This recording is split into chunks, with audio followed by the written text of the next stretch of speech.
when I teach credit card stacking, and this is something that what credit card stacking is, y'all, is creating a situation where you can get the most amount of money, right? The difference is when you stack vertically, now I've gotten 3 business credit cards and I've only gotten 1 inquiry on each bureau. The other option is stacking horizontally. Now I just got 5 from Amex, 1 from Navy, and 1 from BOA. That's 7 business credit cards just from Experian. We've created a system where now we work directly with relationship banking managers, which allows our clients to get $50, $75, even $100,000 limits, which puts us at an advantage. We're dealing directly with someone who has the ability to get you higher accounts and higher amounts. Typically, money is the hindrance, right? We know 82% of businesses fail in the first 5 years, and the number one reason is due to lack of capital. So, it's your guy Kai Speaks back for another episode of the $1 Million Mind podcast. We in here with a seasoned vet. We got my boy Darius Benders back in the building. Man, Darius, is like your 3rd time on the show, ain't it? For real. We're gonna have to have you back. I feel like, it's refreshing to have you on here because the information is always changing. Got you. In this day and age, we in like data overload nowadays. Facts. Where, so many people are sharing some of the same information, but it's like whispered down the lane. Every time it leaves somebody new lips, the information will change a little bit, That's right? For real. So it's refreshing to have you on here to kind of confirm and deny some of the information we've been hearing about, like the funding, industry, credit industry, but most importantly, just doing good business. Absolutely. And so what we talked about a little bit before we, kicked off the episode was just, the foundations of business, principles of like marketing and how to build strong offers. But for our listeners who are new to you, tell them a little bit about, what you do and how you got started in this industry. Absolutely. So my name is Darius Benders. Last 2 years, we funded over $24 million. I've now helped over 32 business owners become 6-figure business owners.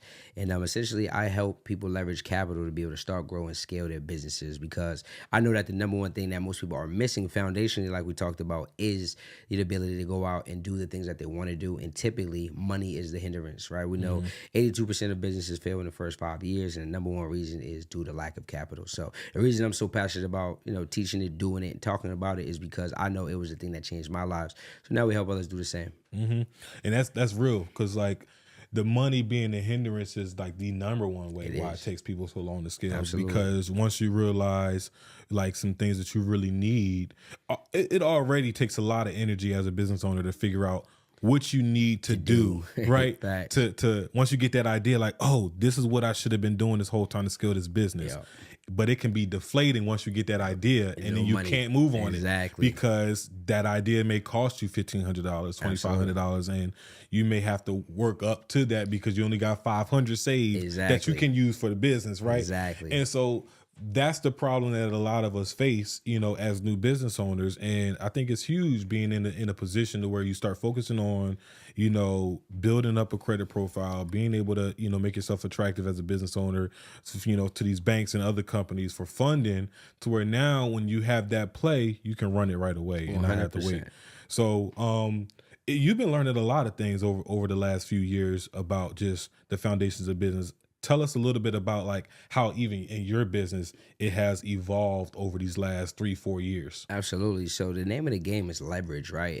And I one thing I learned about business is the most important thing we can do is create the most leverage. Entrepreneur who has the most leverage is going to win. You can leverage, obviously when we talk about funding, we're leveraging the banks, right? You could be dead broke. If you're someone you don't have any money, to think about funding it's a great thing because you don't need to have money. A lot of these banks are giving out money without you having to provide documentation, meaning you don't have to provide pay stubs, you don't have to provide W-2s if your credit profile is in order. Another thing we leverage is relationships. So we'll to get into it today, but we've created a system where now we work directly with relationship banking managers, which allows our clients to get $50, $75, even $100,000 limits, which puts us at an advantage. So when you come to me, you want funding, it's not just like we're pushing you through a regular algorithm on the internet, right? We're not just applying regular. No, we're dealing directly with someone who has the ability to get you higher, higher accounts and higher amounts. And then the last thing we talk about in business is leveraging other people's audience. So we're going to go in today on how you all can take this credit and now put it into a cash flowing business, a funding company, and you can literally leverage relationships to where you don't need to spend a lot of money on advertisement. You don't need to do a whole lot of social media marketing if you understand how to leverage these relationships. Yeah. Facts, 100%. And I feel like leverage is a tricky word like that. Some people just don't fully understand. Like, I know you used it very well in a few different sentences, from the relationships to the manager. Speak about, like, again, the leveraging the relationships with, you said, the banking managers, or Yeah. like, to talk about that and even go more into depth to people who are hearing this and may not be 100% clear on what leverage is. Absolutely. So leverage is to have maximum advantage. So the way I can do that is we can get into the banking relationships, but the question I want everyone to ask is, who has my money, right? And this goes in any business. So in our business as a funding company, I can say, who has my money, right? Credit repair specialists, they have people who need funding. So what do they do when they're done fixing their credit? They come to me, they send me the work, we kick them back a percentage. They're happy because they make anywhere from $15,000 to $3,000.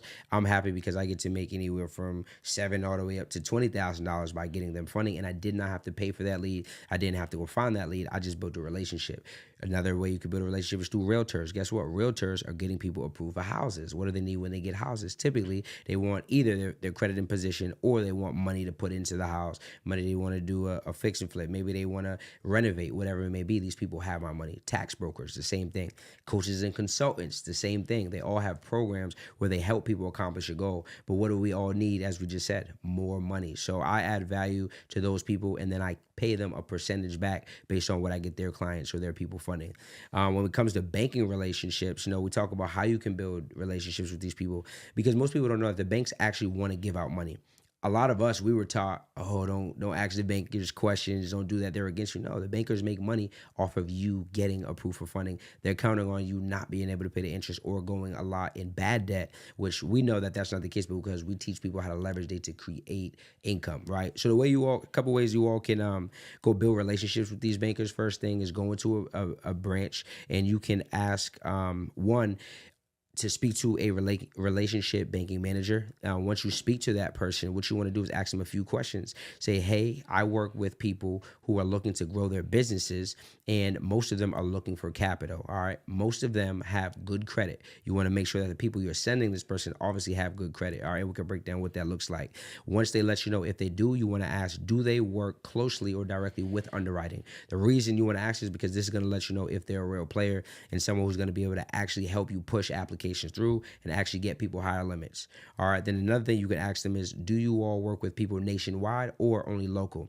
So now if you're running a funding company, even if it's as a side hustle, guess what? Now if you can work with people that you meet from the internet, or if it's people that have to be in your area. So these are some questions that you can start asking, and usually those people are going to be more excited to work with you than you are to work with them. You know why? Because most people that they get don't qualify for these business credit cards. So now that they know us as a funding company works with people who have good credit, right? Because I teach you how to, audit a good profile, what that looks like. Now they're excited because now you can send them work and they get to grow in their company, because they're retail workers typically, which means the more applications they push through, the more money they get people, the better they look, the more they can grow, and the more recognition that they get from that company. Man, my head about to explode on that one, Darius. That was some game. Yeah. So all right, so with the relationship banking manager, this is like, are they helping you get like credit cards, or are these business loans? What type of funding is this? And so that's something that we discuss with the relationship manager, because some only do credit cards. Like one of my Chase plugs, he only works with credit cards. I have another plug over at Bank of America. They work with credit cards and lines of credit.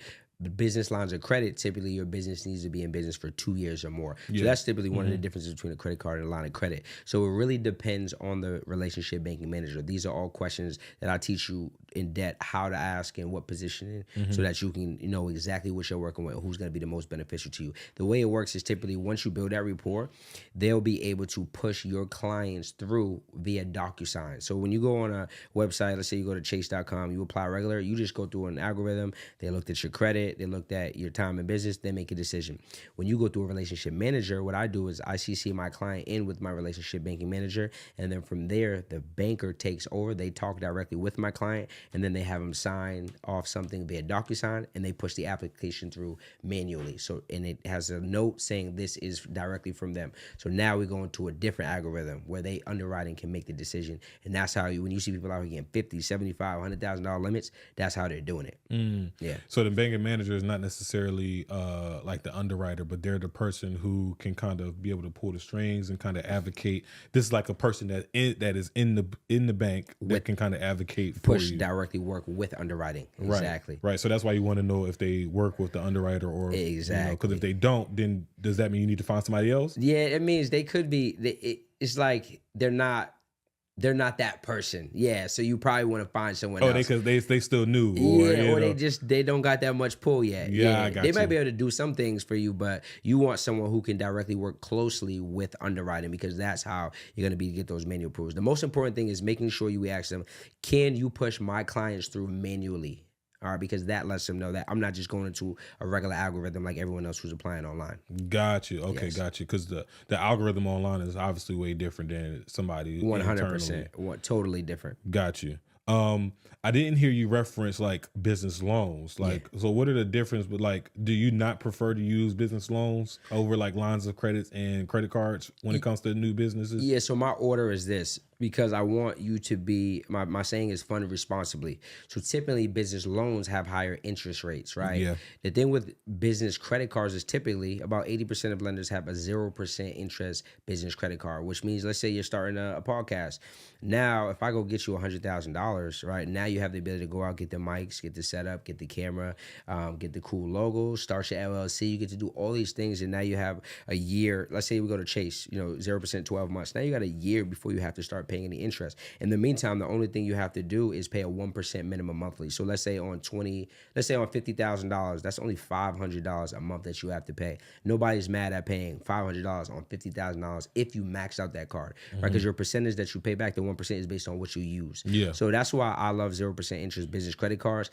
Second, I will go business lines of credit. Typically, there is interest on it, but it's low relatively. And the great thing about business lines of credit is you only get interest accrued on what you use. So, for example, if you were to get a $20,000 business line of credit, what happens is they drop into an account, business line of credit. You can literally, if you only want to use 10 to go work on a project, you just move the 10 over to your business checking, and now your interest is only on that $10,000 versus the whole 20. Versus when you get a loan, the interest is typically a little higher, and then the interest is on the whole amount. Exactly. Yeah. So if you got that's usually my last $100,000 loan, option. it's $100,000 even if you don't use it. Even if you don't use it. And then there's no doc with credit cards. A lot of credit cards we get people, brand new business owners, don't have revenue coming in. They can still go out and get funding, which is the beautiful thing, because most people are under the misconception you already need to be in business 2 years. You need to have some business revenue. No, if you know what you're doing, right, which is what we break down, then you can go out and get the funding even as a brand new business owner. Talk to the listeners about like previously, like a few months back, we had a guest talk about like credit card stacking, with just like you pretty much applying for credit cards that pull from the same credit agency as all three of them. Yeah. How do you get that information? How do you kind of like plan out?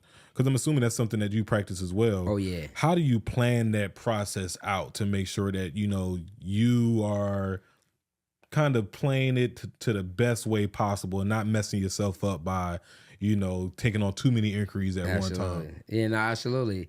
That's why the power of getting in the room, right? So one thing I've done, I learned a lot of this stuff through mentorship, but also just trial and error. So definitely what we do a lot of times when I teach credit card stacking, and this is something that what credit card stacking is, y'all, is creating a situation where you can get the most amount of money, right? So what we do is you can stack vertically or horizontally. The difference is when you stack vertically is you applying for one credit card from each bureau. So if I wanted to apply from a bank that pulls from American Express, I could go BOA. If I wanted to apply for a bank that pulls from Equifax, I could go KeyBank. If I wanted to apply for a bank that pulls from TransUnion, I could go US Bank.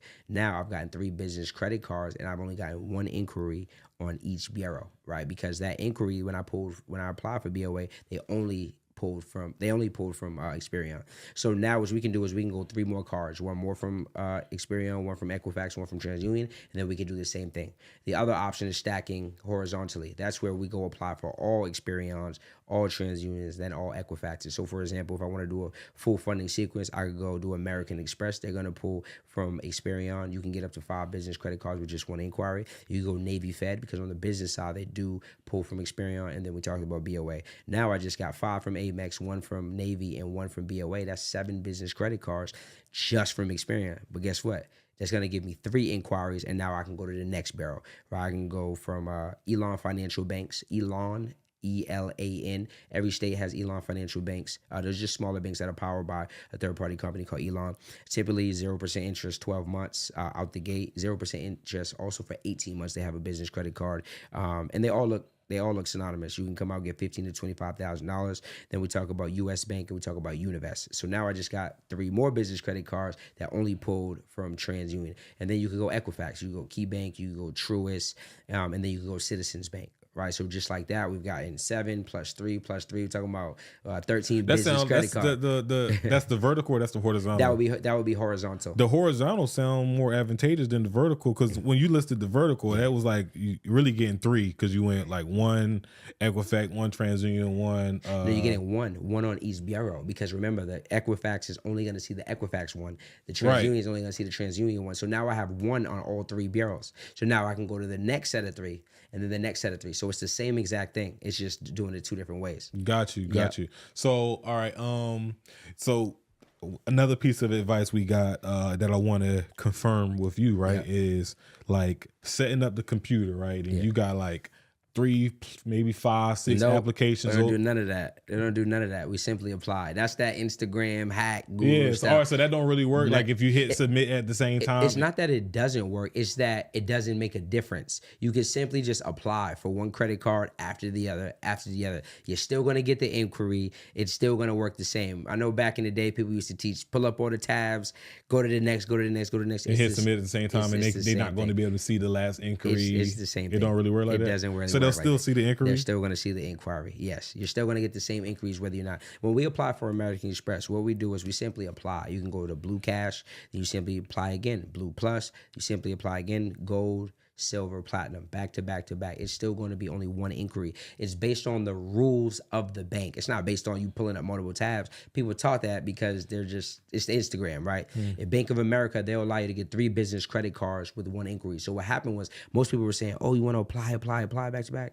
It doesn't make a difference. You're still going to get the 1 inquiry. If you just apply, go to the next one, just apply, go to the next one, just apply. So no, you don't have to do this. Smack. I don't think it was like, and again, I'm not in this industry, so I'm just trying to wrap my head around it. So I don't think that it was saying like trying to like get out of getting the inquiry. It was more so trying to get out of, let's say the bureau seeing it so let's say like Equifax. If I'm applying for all these cards from Equifax, before, like if I go to, and I don't know if this is accurate, but I'm just gonna throw out banks that I'm familiar with. Like let's say PNC and Bank of America and Discover all use Equifax, right? If I apply for the 3 cards for PNC, the reason why you want to have the other tabs with Bank of America and Discover open is so that if you wait too long and you already apply for the PNC, now they see that you apply for credit with PNC. No, because the account takes 30 days to report. That's why it doesn't make a difference. Got you. Yeah. So thanks for clarifying. All new accounts take 30 days to report, which is why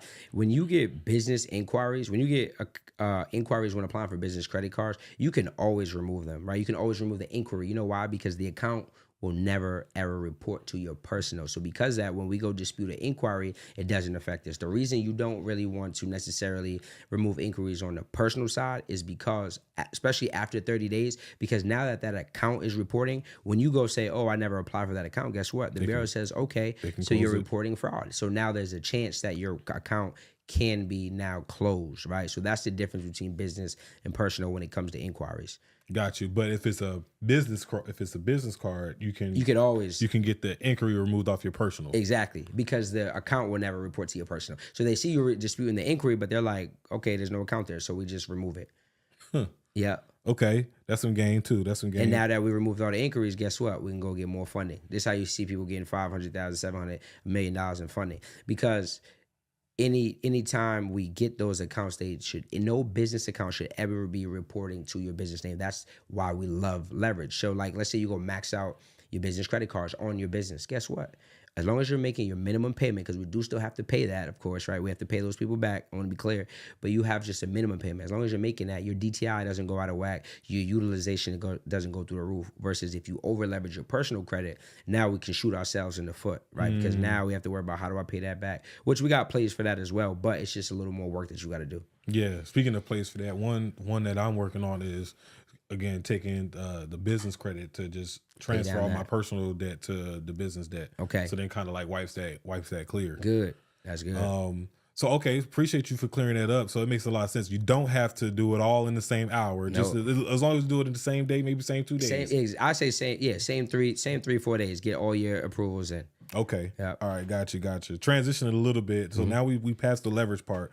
Let's talk about now how we can manufacture leverage for ourselves in business. You know, you can manufacture leverage a whole lot of ways with like good offers. Absolutely. Obviously with marketing and stuff like that. Absolutely. Let's talk about, before we get into the marketing, let's talk about the foundation, which is having a good offer. How is the business going to make money? In your experience, what practices or principles have you implemented to make sure that you have solid offers and can continue to create new solid offers for your business? So that's a great question. So the greatest thing you can do to make your offer better is simply ask people. So one thing we've done is our offer, man, like this year in 2024, so we have our service business, which is the funding, but then we have our education company, which is the teaching. In all of 2024, we've had 2 chargebacks, right? Because what we've done is we always ask our customers, hey, what can be better? Rate us 1 through 10. What do you like? What don't you like? And on the what don't you like, we tell them we need you to be transparent so we continue to make this thing better. So what you want to look at when making a good offer is time. How can I allow someone to buy back their time? That's the point of an offer. People pay us to take away a part of their problems, right? And then the second thing is how can they get the goal by doing less work, which is us as coaches, consultants. Our job is to make it so a person doesn't have to leave me and go to Google for hours. That's why you pay me, right? So you always want to think of those 2 things, time and how can I make my person's life easier. So for example, for us, one of my offers for our service base is done for you funding. The reason it's a great offer is because there's no fee up front. So when someone comes to me, they're like, well, you're going to give me funding. I don't have to pay you anything up front. Yeah. Second thing is I don't get paid unless they get paid. So if we go get them $100,000, we charge 10%, which would be $10,000. If we only get them $50,000, we only get $5,000. So it's essentially an offer where we only eat what we kill. It's a win-win situation. So I believe the best thing you can do for your customers when you create offers is create a win-win situation. All right. In our education business, it's how can we add more support to people, right? For example, more people said, man, this is amazing. If I could have a one-on-one access, it would be even better. So I said, okay. So now we have a CSM, which is called a Client Success Manager, where Corey, she's crushing it.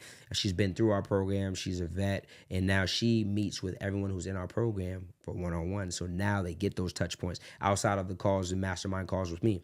Another thing that I know people were wanting more of, man, I wish we could do more masterminding with our peers, seeing what's working for them, what's not working. So now we have something called Sparring Sundays, where I don't even have to be on that call. That's a call amongst them, what's working for you. So imagine you had a podcast community and you got all these podcasters and now they're like, man, well, Q taught us on Tuesday, we masterminded, but now let's see what's working for so-and-so. Let's see what's working for you, what's not working, how's this working? Because now they build that community.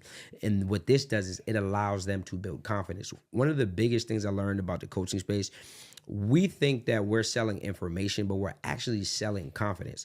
Most people, when they come to us, they have a belief issue. So the biggest and the best thing we can do for people is actually shift their beliefs. For example, I got a girl in my program, and when she came to me, she hadn't made money. Her question was, does this work?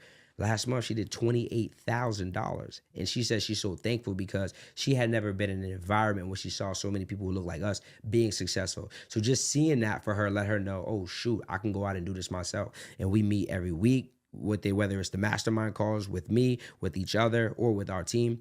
So that's been something that's changed the game as well. And then in-persons, adding those in-persons quarterly has taken things up a whole nother notch, because it's one thing to, be on Zoom, get the game, it's great. But when you get in person, that transfer of energy is just different. It just takes people from what I like to call possible to possible to probable. So you want to find a way to take people consistently from possible to probable. It's easy. Oh, I see all these things happening, but no, when you're in the actual field, when you're there, you're in the room, we're doing hands-on training. Now it becomes probable because you see that it works. So those are some ways that you can make your offer better. And the better your offer is, the easier it is to sell. Like, we don't have people like, oh, you're really good at marketing. I am good at marketing, but it's easy to market when your product's good. For example, I got 32 people who've been through my program who have now made 6 figures. It's so easy to just show that. It will allow them to do the talking for us, right? Like at our last in-person we just did, it was just, we made an offer. It was easy because I didn't have to sell hard. I didn't have to be up there, screaming. All I had to do was say, so-and-so, tell them about the results you've gotten. When they hear that, they know that that person is just like me, right? Because a lot of times they're looking at us like, oh, these people are superheroes or they're this or that. No, we're the same, but they don't know that. So when they hear from someone that was in their peers, now it makes it easier to sell. Yeah, so those are some things that could make your offer a lot better. Yeah, it does. And one thing you brought up that I like was the CSM, the Client Success Manager. Yeah. I think that's some game.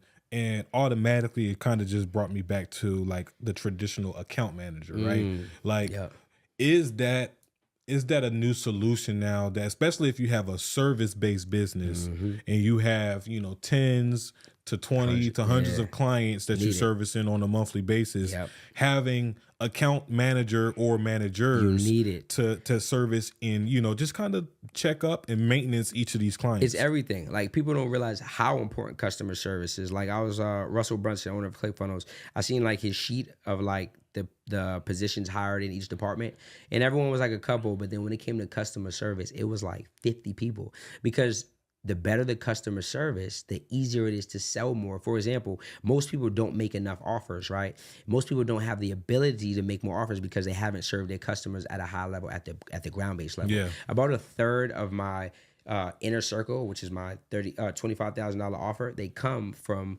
our 6-figure secrets program, because the service was so good, the customer was so good. When I go to make another offer, they want to, because why would someone want to go to a different coach when they've already been served well at one level? So most people think hiring a CSM is going to cost them. No, it's actually going to make you more money. And what you do is you can incentivize your CSM to upsell people, and they get a percentage now on that sale. So now it's a win-win situation. Again, win-win situations make your business easier. So if you can provide those and think, how can I add more value to the people?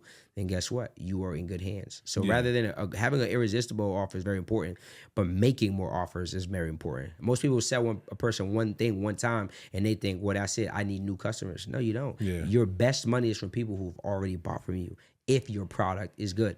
Yeah, and I appreciate you for adding that clarity too, because essentially when you said make more offers, I can see how people would translate that to like, new people. Like, oh, I just got to pitch more, right? It's not more pitches, it's how can you maximize off of the one person who did say yes, right? So like, they said yes, now how many more times can we get them to say yes again? Exactly. Right, and so having customer service, like you're saying, is one way to be able to increase that likelihood, because 100%. They're satisfied already, you now have a good relationship with them, and it's like you said, why go to someone else when I'm already getting good service from this person. And another way to make more money too is like the account manager or client success managers help, because with the fulfillment, if you doing all the fulfillment, you're more timid to make even the new offers, because you're like, damn, I didn't even fulfill. Like, we had that problem a while back. It was like, damn, I don't want to take on this new client because I still got XYZ videos to do, and this hasn't even been fulfilled yet. Absolutely. Systems is everything. Like,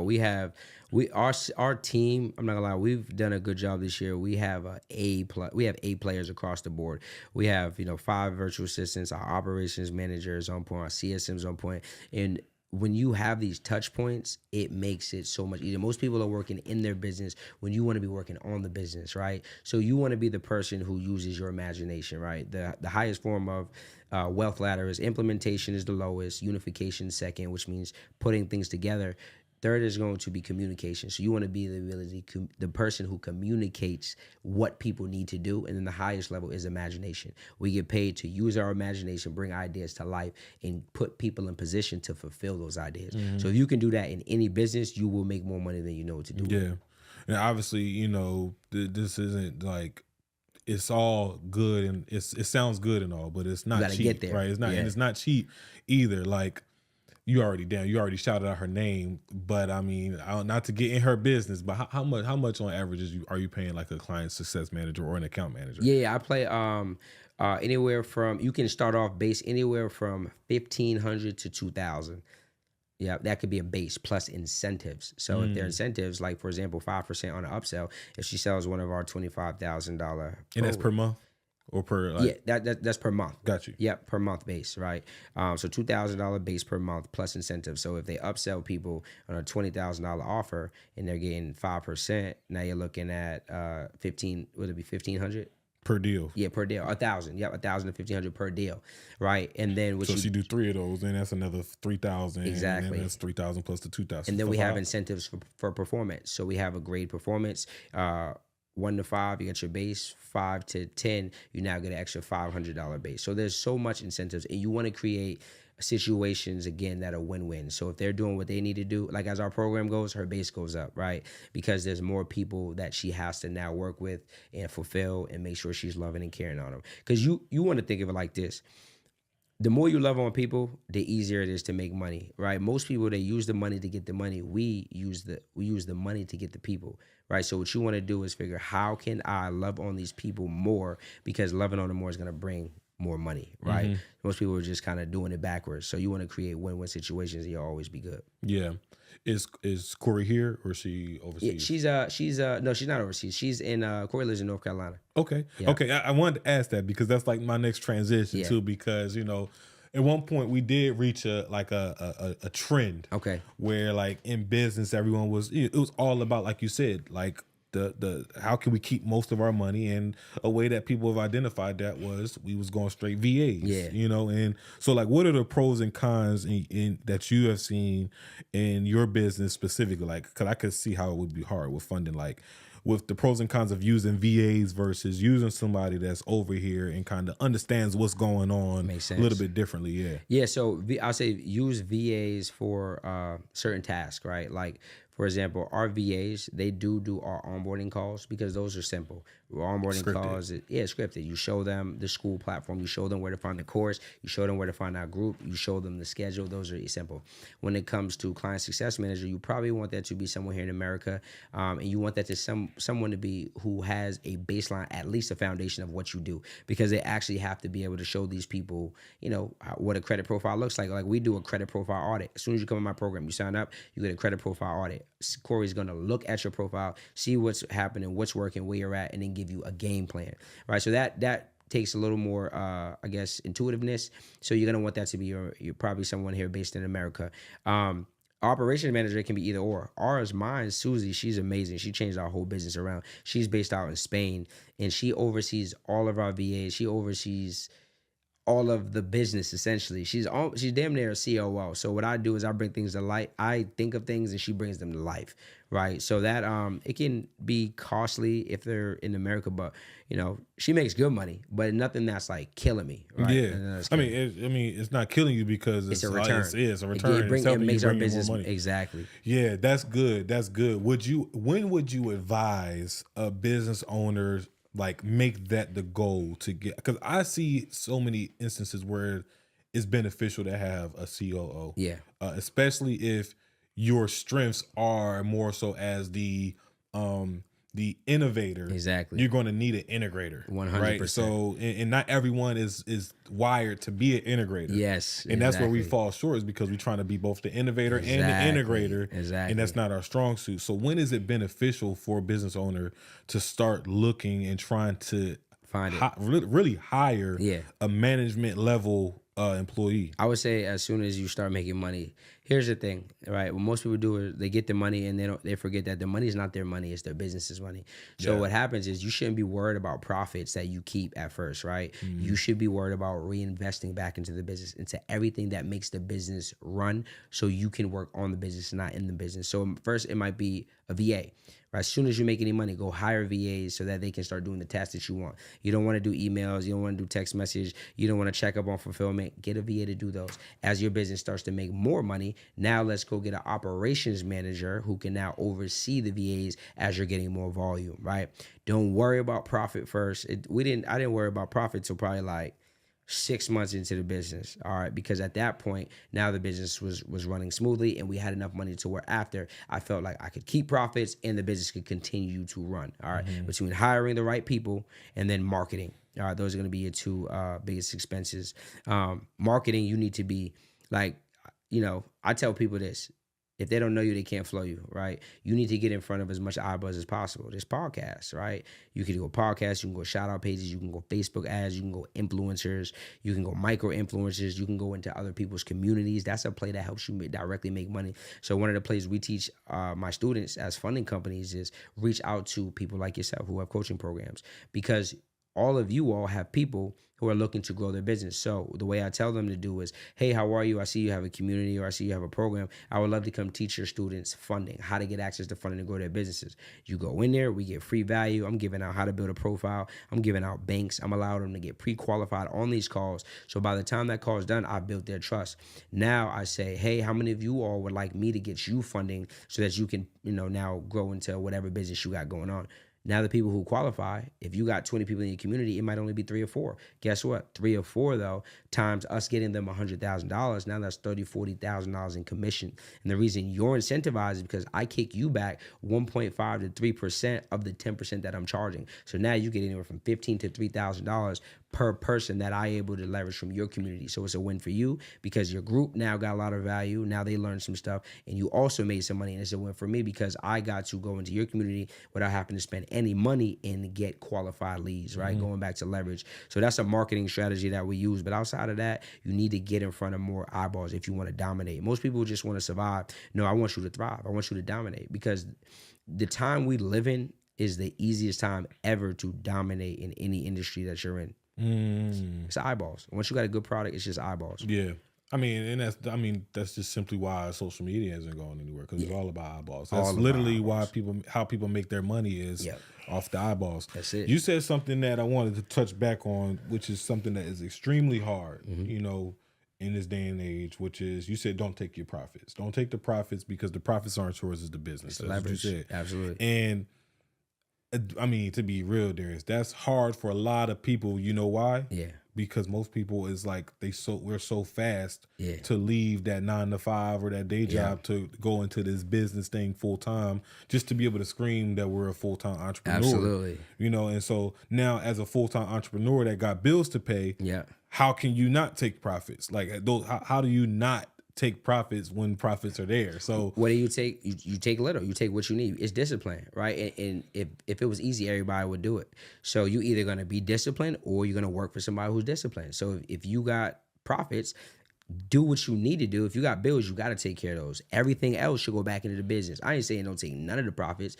Do what you need to do, but don't go out eating the filet mignon. Eat what you got to eat until you can get right. See, most people, they don't want to go through the phase of doing what you have to do so one day you can do what you want to do. Most people just go into doing what they want to do. But, it's hard. You got to choose your hard. Being broke is hard. Making money is hard. Choose your hard. They're both hard. So you got to do what you have to do so one day you can do what you want to do. Yeah. I'm always a fan of and I feel like you might think differently just about how you worded it. Like you could work for, not really, because you are working for somebody that's more disciplined, right? Yeah. Essentially. But I'm a fan of keeping that job until it no longer serves you. Absolutely. Right? Like absolutely. It just makes the most sense. Like, because even me, like I'm being frank, like myself, I still have a job. Yeah. But I have that job because right now it just fully serves me. One, my son's daycare is free because I work there. Yeah. Two, it's like it also feeds into what I'm doing. Like it's related to what I'm doing. So I'm also learning. It gives you value. And I get a lot of use out of like equipment, all kinds of stuff. But if it didn't serve me, then I wouldn't be in that position. I would go find something else. And that's what I think people do. They automatically just think, oh, if I get a job, I'm a failure as an entrepreneur. Absolutely not. When you can really leverage. There's a whole lot of different jobs out here. It's leverage. You can get something that's the perfect situation for you that allows you to still work on your business. 100%. That gives you the information in the game that satisfy and 100%. helps you learn about how you can be better in your business. Absolutely. It don't have to be. I think people think every job is like McDonald's, where it's just you wasting your time on the clock and you can't work on what you should be working on. 100%. You know what I'm saying? Everything is an opportunity to learn from it. And like you said, a lot of jobs teach a lot of skills, right? Like if you're in a position where you do you do sales, guess what? You're directly becoming good at what we call transferable skills, right? If you're in a place where you got to communicate with people, relationship building, skills. So all these things are skills. And I'm not a person who tell people quit their job. I'm not. I tell people leverage your job as your business partner. Find a job that serves you, like you said. It allows you to develop skills that you don't have, because most jobs, they do give you an ability to develop skills. For me, I quit just because other reasons. They ain't serve you. Yeah. Let's say that. And I got ADHD. I couldn't sit down for those 8 hours. But I would never tell people, and even in my program, they know I don't tell you quit your job. That's for you to decide. But I tell you, for those who say they want to, put a date on it, because that means you got to hold yourself accountable and you got to put that work in. Because I had a gentleman in my program the other day. He was like, "Man, I feel like the job's holding me back." I said, "No, don't blame the job. It's you, right? It's all about us and taking accountability. You allowing the job to hold you back for whatever reason. That's 100% on you." Whether it's because it's tough. I mean, at the end of the day, like sometimes jobs can be tough. But like you said earlier, it's about being disciplined. You got to do what you have to do, and so you can do what you want to do 100%. Later on. And most of us, 9 to 5 ain't no short amount of time. Facts. 9 to 4 ain't no short amount of time. And so like you spending a lot of time. I've been in that position, and sometimes I still fall into that trend where, after work, you just want to decompress. You don't want to go spend another 2-3 hours on the business, You just want to lay down, you just want to chill, watch some football, whatever. But facts. It's like, you just got to grind, and you got to do what you got to do. 100%. And one thing that gets me right every time is like, damn, I just made X amount of dollars, and the business made X amount of dollars, and I don't need none of that money because I got this money. So I could just put all that into buying more equipment, buying ads, whatever I need to do. Absolutely. The business money is truly the business money, and that's why I like, still keeping that job as long as you can, and as long as it serves you, because the business money stays the business money. 100%. See, I was the opposite. When I had quit, I was like, when I started, I'm like, the pressure's on me. So it's like, and I believe in some cases, pressure is a good thing, because pressure will force you to got to make more. Like, I'd be like, damn, that's how diamonds are made. You feel me? Need pressure to make a diamond. No cap. Yeah. And then that pressure on you just got to keep going, keep working, and force you to become something different. So yeah, those are some dope points. Man, your hat.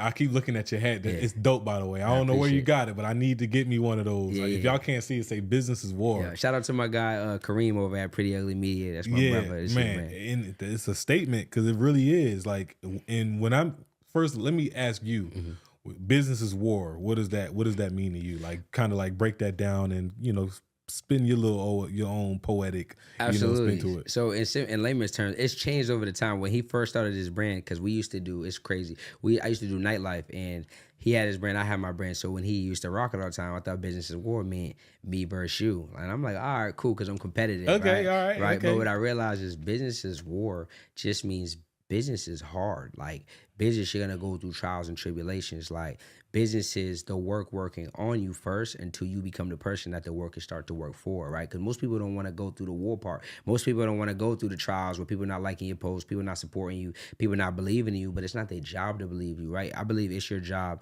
to have so much faith in yourself that you can continue to do the work until the work starts working for you. Now you're making money. Now you're getting all the comments. Now people know your brand. But the time period of when you're going from it not working to working is that war part. That's the part where it's really you versus you versus who you were yesterday.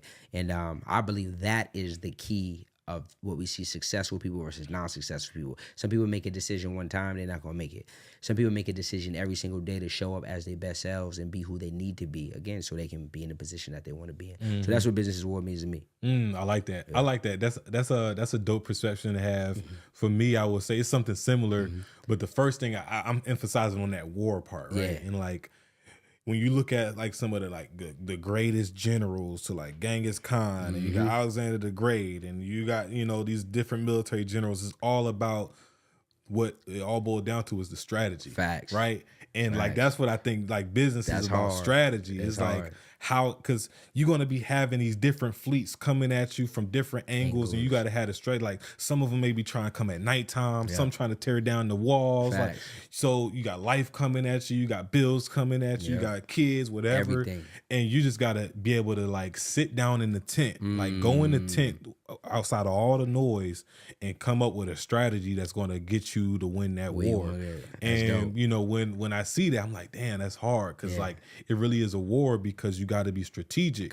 That's how you win wars, is being strategic. That's a fact. And speaking of strategy, first of all, you guys send me the link so I can get one of those too, right? Oh yeah, I got you. And you know, speaking of strategic, you know, the next part of the strategy of this business thing is marketing. Like marketing is the strategy. Like when you look at business, you got operations, that's a whole nother strategic side of the business, but then you got marketing, which is a whole nother beast, you know, of the operations and the business. And that's where you kind of show off to the world. Like that's the like front facing. That's the militia. Like your marketing is like everything. the Marines. You know, they the first in. You know, this is the first thing people see when it comes to your business. So like talk about, you know, ways that your marketing has improved over time. One way that you mentioned that I like, you know, is the leverage, like how you leverage other people's communities and things like that. Shoot, we doing it right now. You know, you on the show, you leveraging our community, and you know, you provide some good game in return. But talk about those ways that it's like evolved over time for your business. For sure.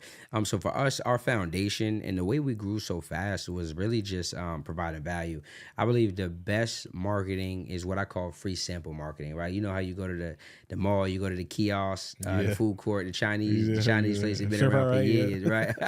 They're gonna give you a free sample, and when they give you the free sample, they're not giving you chicken and say go buy a steak. No, they're giving you exactly what you're gonna get. So for us, like if my content, I give away a lot of free information, and the reason we know it works is because, you know, we track a lot of data. So my sales team, when they talk to people, hey, what made you buy from us, right? They always say, well, I just felt like he gave out so much game.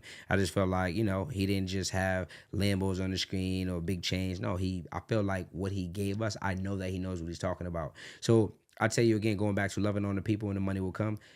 Go out and provide the most value. So one thing y'all could do, I'll give them a prompt. Actually, one thing we do is go to ChatGPT and type in, give me a list of the 10 most common questions that people people looking to start X business want to know. Now what'll happen is you are creating content around all of your ideal audience's problems. So I like to say, like, you know, you go to church on a Sunday and pastor, people be like, dang, pastor talking right to me. It's because he already knows all the common objections that people have. He already knows whatever you were doing. You were out, you were sinning, you was doing this. You want to be that person for your industry. So one thing I do is I solve all the problems. I know people got high utilization. I know people want funding. I know brand new business owners want to know where to go to get funding.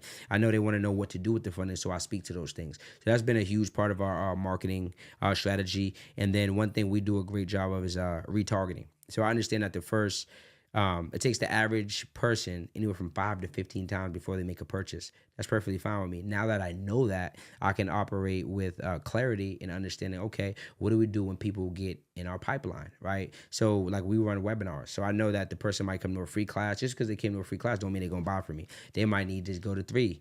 So we have something called hyros.com, right? HYROS. And it tells us that the average person needs to come to 5 to 6 of my free classes before they make a purchasing decision. Now that I know that, if I know one webinar, I didn't make a lot of money, I'm not worried, because I just know that we have back end equity, right? I need to keep loving on those people for those people to now buy in. So when you understand your business and the numbers, it makes it so much easier to run a business. Most people, they get frustrated and they quit because they don't know, it didn't work. Well, no, it didn't work yet. Again, getting to work on you. So we do that. We do a lot of emails, a lot of texts, because again, the money is in the follow-up. And then again, leveraging other people's audience. Podcasts have changed the game. One thing about podcasts that's cool is I get to come on, I get to give your audience free value. Not only that though, this is gonna go on YouTube. YouTube is now evergreen. Studies show that people who watch YouTube videos from me are much more likely to buy my $10, $20, and $30,000 offers than Instagram. Why? Because Instagram's a 30-second clip. That's and cool. really, that 30 seconds is too long now for Instagram. They're saying the best length video 10 is to 20. 10 to 12 seconds. Which is crazy. Yeah. On YouTube, people are directly going there to learn what I teach. They type in credit, funding, I come up. So they're there for that. And then they get to spend more time, right? Conversation equals conversion. Someone gets to know me, my story, where I came from. They might like something I do. Now they want to shop with me because they've gotten to spend more time, right? So that's one thing that we use with this podcast. Another thing we'll do is we'll take it, we'll cut it up. You can go to opus.io or opus.pro, put it in there, and now it's going to cut up clips. Now we can use those short form clips for Instagram. We can put those on bigger pages like Hollywood Unlocked, World Star, wherever you want to put it. And again, getting in front of more eyeballs. So these are all things that, bro, that we've been able to do to just drive traffic. And then I talked about leveraging other people's communities. 1000%. I mean, it really is a game changer nowadays, social media. But like you said, with YouTube, it is evergreen. And that's like the main thing that I tell, even the people who work with me when they're starting the podcast is like, you got to put most of your focus on YouTube. Most people trying to grow on Instagram. And I'm like, Instagram not where your audience is. The audience is going to be on YouTube for what you said. They spend more time with you. Anybody watching a video for 45 minutes or more and then they go watch another video, that's a hot lead. Absolutely. That's a very good lead. You know what I'm saying? Absolutely. So it's like, why not, put most of your focus in growing that platform 100%. and then just kind of leaking the stuff over to the other platform. It's just going to trickle. It's a trickle down effect. That's it. Man, I want to spend some time talking about, man, because you gave me some game earlier about like the next boot camp coming up, and I was able to make the first one that you and Dion had last year in December, and that was like hella game. So I can only imagine with like the new information you learning every day, like the success that you're seeing, the success that your clients are seeing, what you're going to implement in this next boot camp. So tell our listeners about like what's coming up December 11th to the 13th and like what they should be expecting. So they can go ahead and get them tickets, because I know it's going to be some heat. Oh, it's going to be different. This one going to be different. So this one coming up December 11th through 13th, a 3-day boot camp, where I'm going to be showing you how to set your credit profile to get you in position to where now you can go out and do the things we talked about. So day one, we're going to be breaking down credit profile, how to fix your credit, build your credit, and really get a fundable profile. Day two, we're going to go into funding. That's what we do, live funding. Last boot camp we did this last month, we funded $3.2 million live on our call on day two. So y'all gonna be able to come out there. We had people with bad credit, decent credit, of course good credit, who got funded. So if you're someone who you want to finish, your credit's decent, make sure you get your butt in the room so we can see if you got some offers. So we call them pre-approval banks that we work with, that allow people to see if they have offers before actually accepting the offer, so that they don't have to worry about wasting an inquiry. So we're gonna be doing that day two. I'm gonna show y'all how to go out and get access to up to $150,000 in funding, what banks are looking for, how you all can get in position to get with these banks, and then how to find banks on your own. Let's say you don't want to use my banks. Cool, I'm gonna teach you how to do your own research. So everything fun is gonna be day two, and then day three, I'm gonna show you all how to create cash flow. We ran up, a little over $500,000 just with funding. So I'm gonna show you all how to be able to do that, how to run a 6-figure funding company part-time. So it's not something you got to spend a lot of hours where I know a lot of businesses, people got to dedicate a whole lot of time to. The thing with business running a funding company is it's so dope because literally you can spend 4 to 5 hours a week, all right, and you can really run a 6-figure company. Put it like this is the only business I know that you can get one client a month and go make 6 figures. One client a month, you get them $100,000, that's a $10,000 payout. 12 of those 12 months, that's $120,000 just for one client that you don't have to go find. I'm going to show you also how you can be what we call a 6-figure funding broker. So let's say you don't want to do the funding. I'm going to teach you how you can be the bridge between the gap, and what you can do is you can make money without doing any work. So I got some sauce. It's going to be heavy. So make sure y'all get in the room. All y'all got to do is follow me at Darius Benders, and make sure you DM me the word bootcamp, and you'll get a ticket. And for those of y'all who DM me the word bootcamp, who are watching this, for you, it's only going to be $32 for general and $132 for VIP. And VIP, you'll get to ask me questions for a whole hour every single day. That's dope. That's dope. That VIP is definitely beneficial. Like anytime you can stay at the end and like ask those specific questions and get them answered, like that's always going to be change the game. That changed the game. Every time I signed up for a VIP, it was definitely worth it. For sure. But man, that live funding call on day two, crazy. That sounds. I would love to be the lucky individuals that get the live funding. You know what I'm saying? Yeah. Because you said $3.2 million in one day. And how many people did you do the live funding with? We had on the last one 205 people on there. On day two, we had about 185. About 185 were there. Wait, all right. So you didn't do live funding for all 185 people? Yeah, you do live funding for everybody. So yeah, everybody who's on the call is gonna have an opportunity to get funded. Everyone who's on the call. Wait. All right, wait. Yeah. How does this work? All right, so man. So the way it works is this. So what happens is we're on a call and I break down, hey, you all, we're about to do some live funding. What I'm going to do is I'm going to share my screen. I'm going to drop the links in the chat. And what I do is I walk them through how to fill out the pre-approval sheet, and they get to see if they have offers right there on the call. Yeah, game different. All right, so all right, so all right, so earlier I asked you, right? Yeah. Like how do they need to come? Yeah. You know, to be prepared. You said come as you are, but I feel like if you going to get approved and get that live funding, For the live funding, typically, like what do you like? Yeah. By December 11th, where do they need to be? So on December 12th, they got a high chance. The biggest thing they need to do is they need to make sure that their credit profile is not frozen and make sure it's unlocked. If you do those things, get in the room. We're gonna take care of the rest, and we're gonna do some pre-approvals for people with bad credit too. So like there are certain lenders that they'll give people based on their time in business and business revenue offers, even if they got bad credit. So for example, last time we had a lady with a 588, and she got pre-approved from Rock Financial for $122,000. And they should have a business. They should have an LLC. For that particular lender, they do need an LLC. But most of these plays I'm going to give them, not most, about half are going to be personal plays. So we're going to go some personal funding, and then we'll go a few business funding. So, Gotcha. So on day 2, you don't necessarily have to have an LLC. You can get funded with your personal. Yeah, you get funded with just your personal. Absolutely. Interesting. Yeah. Shoot, y'all might even see me on there. Hey, you know what I'm saying? That day two is crazy. Yeah. I'm like, you got my eyes lit up wide for day 2. Yeah. The live funding is big. Yeah. We was talking about like who this could be for, and I could easily see this being for we talked about like coaches and consultants, people who have a service-based business. Absolutely. Especially if your services are like really a $500 or more. Absolutely. You know, you got services that's $500 or more. I could definitely see this for like roofers, absolutely, construction work, like floor, like people who do flooring. Because now that we purchased a home, these are like all the things that top of my mind. Right? Somebody who do roofing, somebody who do like if you do roofing and you tell me you can fix my roof, I would prefer for you to have an option for me to get funded, so I don't have to come out of pocket. Exactly. You know what I'm saying? So like if you do like those types of services, having somebody like you or learning how to, have a whole funding department of your business is advantageous. Like super advantageous. Car dealerships at first ain't always have a funding department, but now they saw a need. Like it's like, damn, we can't sell no cars until I can afford them. Exactly. We're going to have to do something. 100%. So you got to finance a department, and even like what the banks, most of them wasn't doing mortgages, but now they all have to do mortgages. So it's like there's different. They developing. So having a funding or financing arm of your business is just advantageous for your business, helps you convert more leads, etc. Man, Darius, tell listeners about like anything that we might have been missing from this call, what they could be looking forward to the most. Again, you told them how to plug in with you, but just how to tap in and anything that they might be needing that we did not mention to get ready for December 11th. Man, all y'all gotta do is show up. Listen, credit repair specialists, tax brokers, realtors, any service-based business, y'all.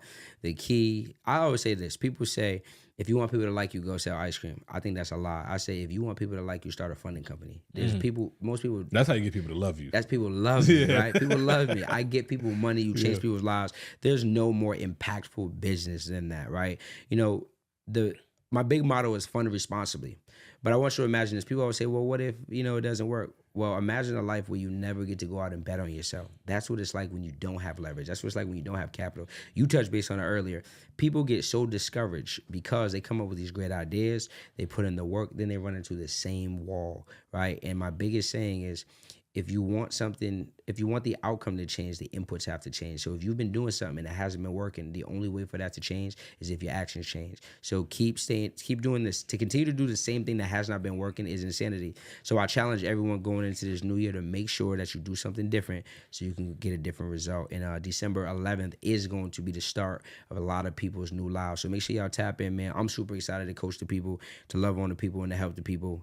Make sure y'all come ready to commit. I say the biggest thing people do is they just don't commit. They don't go all in. So for that week, just show up, man. I'm going to do the rest. It's going to be information on me, execution on y'all. I'll tell you what, I'm going to do more than show up, Darius. I'm going to show up and show out. Let's go. I'm going to go in here and I'm just going to put in my ticket now for that VIP class. Let's go. Because I know I'm going to have some questions. Yeah. Because I always do. I sit on these calls. I'm like, damn, If I could just ask. I can't ask. I didn't do VIP. $32 to $132 for our community. Yep. Look, I want to see if we got 100 people in the comments. I want to see 100 people in that VIP. That's it. Right. And so what I want y'all to do right now before you leave us, make sure you like and share this to a friend that needs this information. Darius is trying to get us 100K in funding. That's it. You know, how long does it even typically take to get 100K in funding? You think? You get it in a day. A day. Yeah, 4 banks, 25,000. That's 100K. Imagine getting your salary or more in a day. And I know most people can't save 100K. I can show you how to go get it in a day. Imagine holding your salary, your salary in a day. It's Most probably gonna take 5 days because they got mail in the car. Most people ain't making 100,000. I think the average salary is 50,000. So imagine you getting access to double 2 what years you of get at your salary. job. You know, feel me? In a One day. day. It's doable, but you know, we don't know what we don't know. I always say you can only grow to what you're exposed to. So you gotta get in the room so you can learn some new things. You only grow to what you're exposed to. For sure. Hey man, y'all go ahead and comment y'all favorite part of this conversation.